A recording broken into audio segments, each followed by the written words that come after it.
We're on the first floor of the National Portrait Gallery in a space called Portraiture Now, which is a corridor and 6 galleries. And in the Portraiture Now space, we look at contemporary portraiture, and usually we have a large overarching theme for the exhibition, and the exhibition's theme this time is portraits of soldiers who have been in war since 9/11. When you think of war and you think of art, first of all, there couldn't be two more opposing ideas. But there has been a long tradition of the art of battle. There's been war journalists from the very beginning. If you think of those ancient Greek vases that have the black silhouetted figures, they're usually in battle. But even throughout the Civil War, we had great artists like Winslow Homer who were with the soldiers and trying to sketch and show the rest of the American public what it was like to be in battle. So we kind of took that idea of being embedded with the soldiers and went a little farther. So 6 artists are here. 3 of the artists are what you would think of as more of the traditional combat artists, the combat photographers, photojournalists.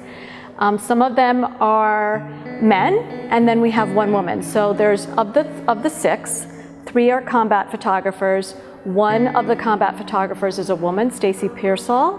She's in the Air Force. She's been in the Air Force since she was 17.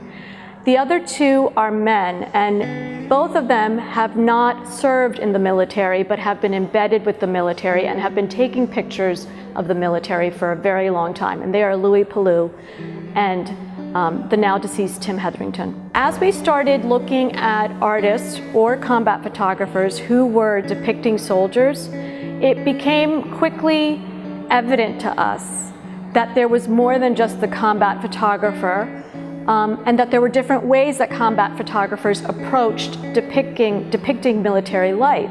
It became crucial to some of these embedded photojournalists to show the soldier as a normal human being, not, in the face of battle, so to speak, but those off hours, which can be incredibly long and grueling and lonely.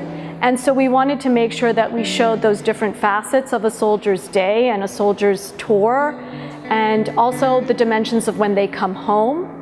So that's why we have the work of the beautiful photographer, Ashley Gilbertson.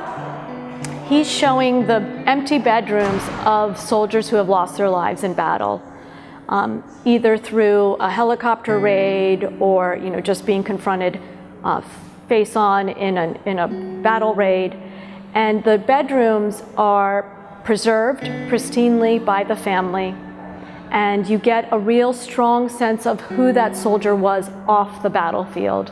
And so these pictures, I think, give a fuller sense of each of these individuals' lives and the true loss that the family is going through and that the nation is going through. It started in April. It will end January 28th.